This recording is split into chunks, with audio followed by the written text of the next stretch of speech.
اعوذ باللہ من الشیطان الرجیم بسم اللہ الرحمن الرحیم یا ایہا الذین آمنوا کتب علیکم الصیام کما کتب علی الذین من قبلکم لعلکم تتقون ایاما معدودات فمن كان منكم مريضا أو على سفر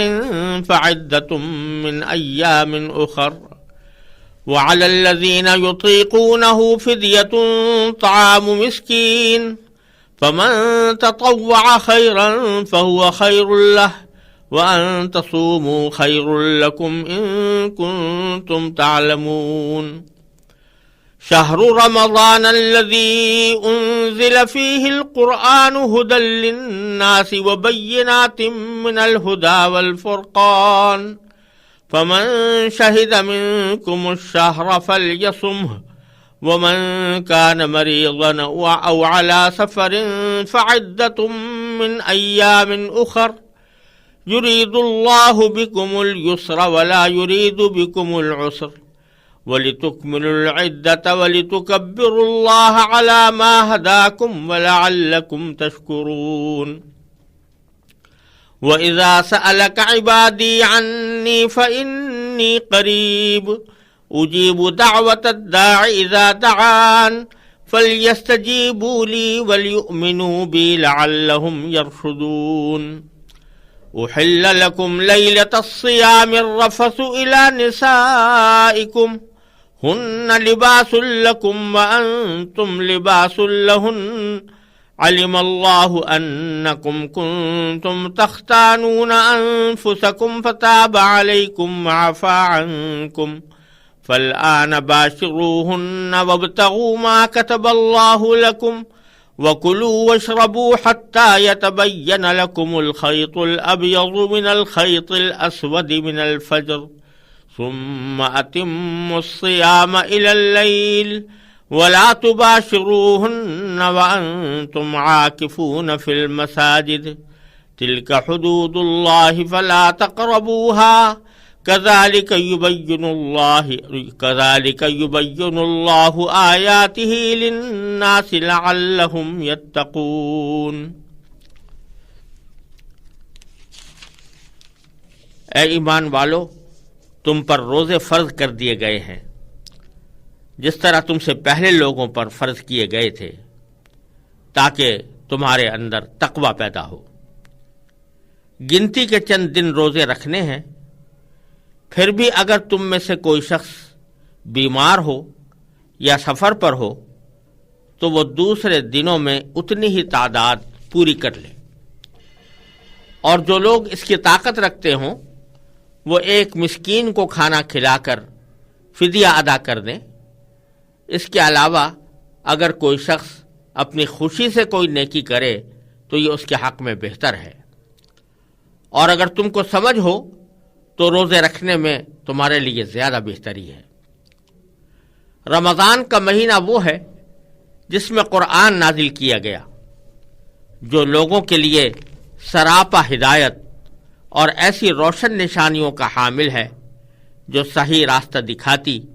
اور حق و باطل کے درمیان دو ٹوک فیصلہ کر دیتی ہیں۔ لہذا تم میں سے جو شخص بھی یہ مہینہ پائے وہ اس میں ضرور روزہ رکھے، اور اگر کوئی شخص بیمار ہو یا سفر پر ہو تو وہ دوسرے دنوں میں اتنی ہی تعداد پوری کر لے۔ اللہ تمہارے ساتھ آسانی کا معاملہ کرنا چاہتا ہے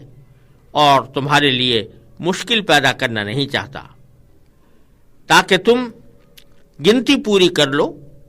اور اللہ نے تمہیں جو راہ دکھائی اس پر اللہ کی تکبیر کہو، اور تاکہ تم شکر گزار بنو۔ اور اے پیغمبر، جب میرے بندے آپ سے میرے بارے میں پوچھیں تو آپ ان سے کہہ دیجئے کہ میں اتنا قریب ہوں کہ جب کوئی مجھے پکارتا ہے تو میں پکارنے والے کی پکار سنتا ہوں، لہذا وہ بھی میری بات دل سے قبول کریں اور مجھ پر ایمان لائیں تاکہ وہ راہ راست پر آ جائیں۔ تمہارے لیے حلال کر دیا گیا ہے کہ روزوں کی رات میں تم اپنی بیویوں سے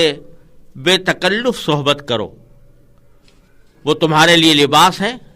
اور تم ان کے لیے لباس ہو۔ اللہ کو علم تھا کہ تم اپنے آپ سے خیانت کر رہے تھے، پھر اس نے تم پر عنایت کی اور تمہاری غلطی معاف کر دی۔ چنانچہ اب تم ان سے صحبت کر لیا کرو،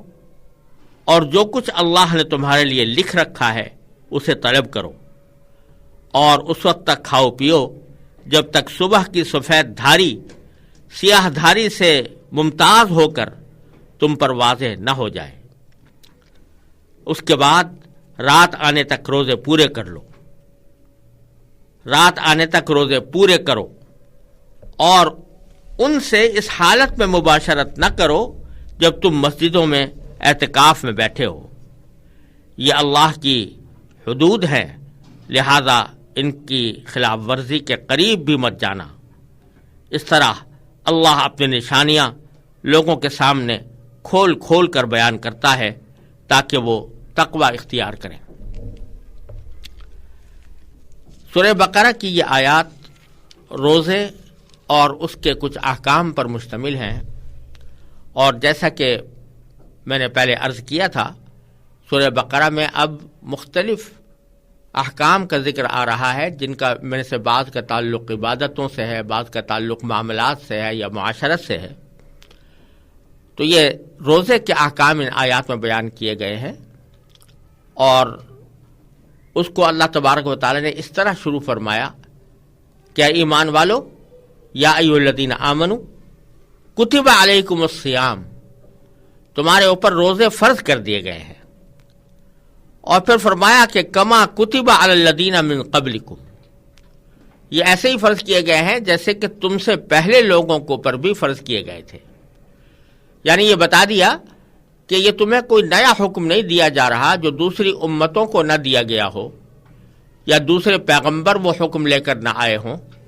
بلکہ تم سے پہلے جو امتیں گزری ہیں ان کو بھی کسی نہ کسی شکل میں، کسی نہ کسی زمانے میں روزہ رکھنے کے احکام عطا فرمائے گئے تھے۔ یہ ایک تسلی کا جملہ ہے کہ یہ نہ سمجھو کہ یہ مشقت جو تم پر روزے کی شکل میں عائد کی جا رہی ہے یہ تمہیں خاص طور پر اس کے لیے منتخب کیا گیا ہے، بلکہ پہلی امتوں کو بھی یہ مشقت اٹھانی تھی اور وہ ان کے اوپر فرض کی گئی تھی۔ پھر اللہ تعالیٰ نے فرمایا کہ لعلکم تتقون، یعنی اس روزے کی فرضیت کی حکمت اللہ تعالیٰ نے بیان فرمائی کہ بظاہر تو روزہ رکھنے میں انسان کے لیے تکلیف ہے، مشقت ہے کہ اس کو کھانے پینے سے رکنا پڑتا ہے، بھوک لگتی ہے لیکن کھا نہیں سکتا، پیاس لگتی ہے مگر پی نہیں سکتا، اور اسی طرح اپنی جنسی خواہشات کو بھی وہ روزے کی حالت میں پورا نہیں کر سکتا۔ بظاہر تو یہ مشقت کی بات ہے، لیکن اللہ تبارک و تعالیٰ فرما رہے ہیں کہ یہ روزے ہم نے تمہارے اوپر اس لیے فرض کیے ہیں تاکہ تمہارے اندر تقوی پیدا ہو۔ تو روزے کا اصل مقصود اللہ تعالیٰ نے اس آیت کریمہ میں بتا دیا کہ تقوی پیدا کرنا ہے، اور وہ اس طرح کہ تقوی کے معنی ہے اللہ تبارک و تعالیٰ کی سامنے جواب دہی سے ڈر کر انسان اللہ تعالیٰ کی نافرمانی سے بچے۔ یعنی انسان کو ہر وقت یہ خیال رہے کہ میرا اللہ مجھے دیکھ رہا ہے اور ایک دن مجھے اس کے سامنے پیش ہونا ہے اور اپنے سارے اعمال کا جواب بھی دینا ہے۔ اس بات کا احساس ہو تو انسان اللہ تعالیٰ کی احکام کی نافرمانی نہیں کرتا، اور اسی کو تقوی کہتے ہیں۔ روزہ انسان میں تقوی پیدا کرنے کا ایک بہت بہترین ذریعہ ہے، اپنے نفس پر قابو پانے کا بہترین ذریعہ ہے، اس واسطے کہ جتنی نافرمانیاں یا جتنے گناہ یا جتنے جرائم اس دنیا میں سرزد ہوتے ہیں تو وہ در حقیقت اس وجہ سے ہوتے ہیں کہ انسان اپنی نفسانی خواہشات کے پیچھے چل پڑتا ہے، دل میں جو چاہا کر گزرا، اور اس بات کا احساس نہیں ہوتا کہ جو کام میں اپنے خواہش نفس کی خاطر کر رہا ہوں وہ اللہ تعالیٰ کو ناراض کرنے والا ہے اور یہ مجھے نہیں کرنا چاہیے۔ لیکن اکثر اوقات انسان اپنے نفس کی خواہش سے، یعنی دل میں جو خواہش پیدا ہو رہی ہے، اس خواہش سے اتنا مغلوب ہو جاتا ہے کہ وہ اس کے اوپر غالب آ جاتی ہے، اور باوجود کہ جانتا ہے کہ یہ کام جو میں کرنے جا رہا ہوں یہ کوئی اچھا کام نہیں ہے، گناہ کا کام ہے، لیکن خواہشات کے آگے ہتھیار ڈال دیتا ہے اور خواہشات کو اپنے اوپر غالب کر لیتا ہے، اس کے نتیجے میں گناہ کا ارتکاب کرتا ہے۔ روزے میں اللہ تبارک و تعالیٰ نے یہ ایک تربیت دی ہے اور اس کو ایک ٹریننگ کورس سے گزارا ہے، اور اس کا ایک عام مشاہدہ ہر انسان کر سکتا ہے کہ جو مسلمان بھی روزہ ایک مرتبہ رکھ لیتا ہے صبح کو، اب وہ سارے دن کھانے پینے سے پرہیز کرتا ہے، اور یہ بات ہر روزہ دار کے بارے میں دیکھی جا سکتی ہے کہ اس کو اگر فرض کرو شدید بھوک لگ رہی ہے، اور ظاہر ہے کہ بھوک کی حالت میں انسان کی خواہش ہوتی ہے کہ وہ اچھا کھانا کھائے، اور کھانا سامنے موجود بھی ہے، لیکن اس کے باوجود وہ کھانے کا ارتکاب نہیں کرتا۔ کیوں نہیں کرتا؟ اس واسطے کہ اس کو اس بات کا احساس ہے کہ میں نے روزہ رکھا ہوا ہے، اور روزے کی حالت میں اگر میں روزہ توڑوں گا یا کوئی چیز کھاؤں گا تو اللہ تبارک و تعالیٰ ناراض ہوں گے، اللہ تعالیٰ کے حکم کی خلاف ورزی ہوگی، بہت بڑا گناہ ہوگا۔ اس لیے باوجود دل میں خواہش پیدا ہونے کے وہ اپنی اس خواہش پر عمل نہیں کرتا۔ اسی طرح شخص گرمی کا دن ہے اور پیاس کی وجہ سے حلق میں کانٹے پڑے ہوئے ہیں، گھر میں پانی موجود ہے، کوئی دیکھنے والا بھی نہیں، لیکن اس حالت میں بھی جو روزہ دار ہوگا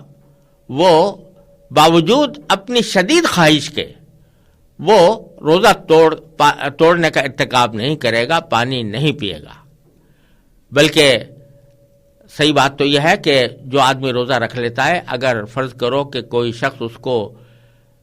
کچھ انعام کی بھی پیشکش کرے، بڑے انعام کی پیشکش کرے کہ تم روزہ توڑ دو اور اتنا انعام میں تمہیں دوں گا، تو ایک سچا مسلمان کبھی اس کے اوپر بھی آمادہ نہیں ہوگا۔ تو یہ چیز جو روزہ پیدا کر رہا ہے کہ خواہشات نفس جو انسان کے اندر پیدا ہو رہی ہیں ان کا مقابلہ کرنا سکھا رہا ہے، اور یہ ایک عرصے تک جب انسان روزہ رکھ کر یہ ٹریننگ حاصل کرتا ہے کہ میں اپنی خواہشات پر کس طرح قابو پاؤں، تو اس کو یہ سوچنا چاہیے کہ اپنی عام زندگی میں بھی جو ناجائز خواہشات میرے دل میں پیدا ہو رہی ہیں وہ ناجائز خواہشات دبائی جا سکتی ہیں، ان کے اوپر قابو پایا جا سکتا ہے، اور اس وقت میں انسان یہ تصور کرے کہ جس طرح میں نے روزہ رکھا تھا اور روزے کی حالت میں باوجود کہ دل میں کھانا کھانے کی، پانی پینے کی شدید خواہش ہو رہی تھی، اس کے باوجود میں نے اس کو چھوڑا اور خواہش پر عمل نہیں کیا، اسی طرح کوئی بھی ناجائز خواہش جو میرے دل میں پیدا ہو رہی ہے اس کو بھی میں اسی طرح روک سکتا ہوں۔ یہ جو انسان بعض اوقات خواہشات کے آگے ہتھیار ڈال دیتا ہے، وہ اس وجہ سے ڈال دیتا ہے، وہ سمجھتا ہے کہ میں ان خواہشات کے آگے مجبور ہو گیا ہوں، اور اب میرے پاس کوئی راستہ اس کے سوا نہیں ہے کہ میں ان خواہشات کی بات مانوں اور اپنی خواہشات پر عمل کروں۔ لیکن روزہ اس کو یہ سکھاتا ہے کہ خواہشات ایسی چیز نہیں ہے کہ جو تمہیں مجبور کر ڈالے، جو تمہیں مغلوب کر ڈالے، بلکہ ان خواہشات کو تم اپنے قابو میں رکھ سکتے ہو، ان کی خلاف ورزی کر سکتے ہو۔ اور جب یہ بات انسان کے اندر پیدا ہو جائے تو یہی چیز رفتہ رفتہ انسان کے اندر تقوی پیدا کرتی ہے، اور اپنی عام زندگی میں بھی اس کو اگر نفسانی خواہشات کسی غلط راستے پر لے جا رہی ہیں، کسی گناہ کے اوپر آمادہ کر رہی ہے، تو وہ نفسانی خواہشات پر قابو پاتا ہے، زبردستی کر کے قابو پاتا ہے، اسی طرح جیسے کہ روزے کی حالت میں کھانے اور پینے کی خواہش پر اس نے قابو پایا تھا، اس طرح اس کے اندر تقوی پیدا ہوتا ہے۔ تو اللہ تبارک و تعالیٰ اس آیت کریمہ میں یہ بتلا رہے ہیں کہ روزے جو تمہارے ذمہ فرض کیے گئے ہیں ان کا ایک بڑا فائدہ خود تمہارا اپنا ہے، اور وہ یہ کہ تمہارے اندر تقوی پیدا ہو جائے گا اور اپنی خواہشات پر قابو پانے کی عادت پڑ جائے گی۔ اور یہ سمجھنا کہ خواہشات ایسی چیزیں کہ ان کے پیچھے چلتا رہے آدمی، تو در حقیقت یہ دنیا میں بھی انسان کو ہلاکت کی طرف لے جانے والی بات ہے اور آخرت میں بھی اس کے لیے تباہی کا راستہ ہے۔ اپنی خواہشات کو کسی نہ کسی طرح قابو میں رکھنا یہ ہر انسان کے لیے ضروری ہے اور اچھی زندگی گزارنے کے لیے ضروری ہے۔ یہ صرف حرام اور گناہ اور ناجائزی کی بات نہیں ہے، بلکہ اچھائی اور برائی کا بھی معاملہ ہے کہ کوئی بھی اگر آدمی یہ طے کر لے کہ میں اپنے ہر خواہش کے اوپر عمل کروں گا تو وہ خواہشات اس کو نہ جانے کس گمراہی کے گڑھے میں لے جا کر ڈالیں گی، کس بدعملی کے سمندر میں لے جا کر غرق کریں گی۔ اس لیے کہ خواہشات تو انسان کی بری بھی پیدا ہوتی ہیں اور اس سے وہ انسان نہیں رہتا بلکہ جانور اور چوپایا بن جاتا ہے۔ لہذا خواہشات کو قابو میں رکھنا انسان کا بڑا ضروری ہے اور اسی کا ایک راستہ اللہ تبارک و تعالی نے یہ بتایا کہ روزے سے تمہیں یہ ٹریننگ ملے گی اور اس کے نتیجے میں تم اپنے خواہشات پر قابو پا سکو گے۔ پھر آگے ایک اور لفظ استعمال فرمایا، وہ یہ کہ یہ جو ہم نے روزے کا تم کو حکم دیا ہے یہ کوئی بہت لمبا چوڑا مشقت والا معاملہ نہیں ہے، یہ ٹریننگ کورس جس سے گزارا جا رہا ہے یہ کوئی بہت لمبا ٹریننگ کورس نہیں ہے، بلکہ ایام معدودات، گنتی کے چند دن ہیں جن میں روزہ رکھنا ہے۔ یعنی وہ اتنے زیادہ نہیں ہے کہ تمہارے لیے ناقابل برداشت ہو جائیں، ہم نے تو تمہارے لیے گنتی کے چند دن مقرر کیے ہیں اور اس میں بھی تم کو پھر ایک رعایت دے دی ہے، وہ کیا کہ فمن کان منکم مریضا او علی سفر، اگر تم میں سے کوئی شخص بیمار ہو یا سفر پر ہو تو پھر چاہے وہ دن روزے کے فرض دن ہو لیکن اس میں بھی ہم نے تمہیں یہ گنجائش دے دی ہے کہ اس زمانے میں روزہ نہ رکھو، بلکہ فعدۃ من ایام اخر، دوسرے دنوں میں اتنی ہی تعداد پوری کر لو۔ تو دو صورتوں میں اللہ تبارک و تعالیٰ نے اجازت دی کہ جس زمانے میں روزے فرض ہیں اس زمانے میں بھی تم روزہ چھوڑ سکتے ہو۔ ایک تو حالت ہے بیماری کی، اور ظاہر ہے کہ بیماری سے مراد وہ بیماری ہے جس میں روزہ رکھنا انسان کی طاقت سے باہر ہو، یا جس میں ایک حاذق طبیب یہ کہے کہ روزہ رکھنے سے تمہاری بیماری بہت بڑھ جائے گی اور تکلیف میں بہت اضافہ ہو جائے گا، تو ایسی بیماری کی صورت میں تمہارے لیے جائز ہے کہ اس زمانے میں روزہ چھوڑ دو۔ مثلا رمضان کے مہینے میں روزے فرض ہیں، لیکن بیماری کی حالت میں روزے چھوڑے جا سکتے ہیں۔ لیکن جیسا میں نے عرض کیا کہ اس سے مراد وہ بیماری ہے کہ جس میں انسان کو طاقت نہ رہے روزہ رکھنے کی، یا اس کی بیماری کے بڑھ جانے کا اندیشہ ہو۔ ظاہر ہے کہ معمولی بیماری کو نزلہ زکام ہو گیا کسی کو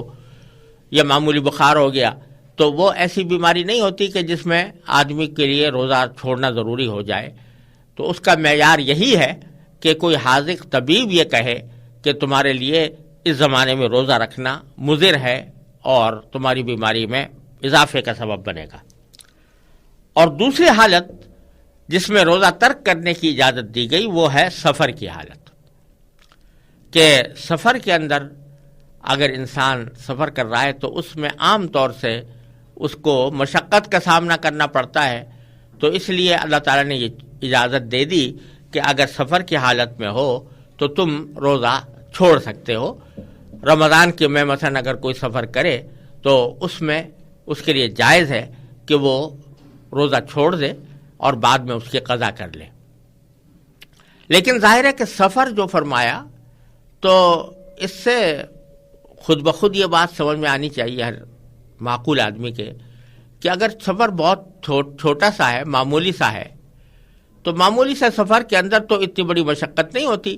کہ اس کی وجہ سے انسان روزہ چھوڑنے پر مجبور ہو۔ تو سفر کا کوئی ایسا سفر ہونا چاہیے، سفر کی کوئی ایسی مقدار ہونی چاہیے جس میں واقعتاً عموماً عام کو انسان کو کچھ مشقت پیش آتی ہو۔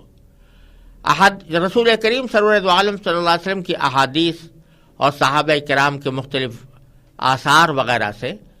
یہ فقہاء کرام نے یہ بات فرمائی ہے کہ وہ سفر کم از کم 48 میل کا ہونا چاہیے، یعنی اپنے شہر سے اس کا فاصلہ 48 میل کا فاصلہ ہو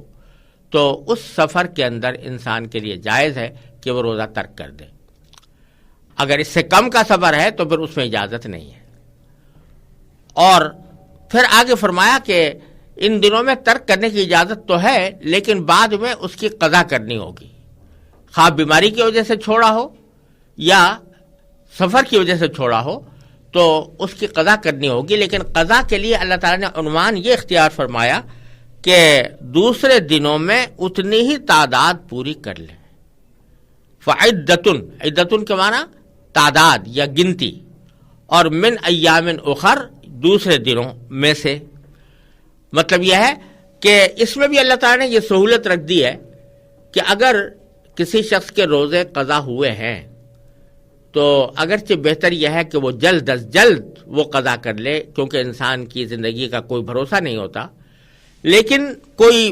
دن اللہ تعالیٰ نے مقرر نہیں کیا کہ مثلا جو ہی وہ عذر ختم ہو تو فوراً ہی تمہارے ذمہ قضا کرنا واجب ہے. اگرچہ اس کو چاہیے کہ جلد از جلد قضا کرے، لیکن اگر فرض کرو 2-4 دن کی تاخیر بھی ہو گئی یا کچھ اور مزید تاخیر ہو گئی تب بھی اگر قضا کے روزے رکھ لے تو وہ قضا ادا ہو جائے گی. اور دوسرا اشارہ اس میں دوسرے دنوں کی تعداد پوری کرنے کا یہ ہے کہ یہ ضروری نہیں ہے کہ وہ قضا روزے متواتر رکھے جائیں، یعنی پے در پے رکھے جائیں، مسلسل رکھے جائیں، بلکہ ان کو مختلف دن میں بھی رکھ سکتے ہیں. مثلا اگر فرض کرو کسی کے 10 روزے قضا ہوئے ہیں تو ضروری نہیں کہ 10 روزے مسلسل رکھے،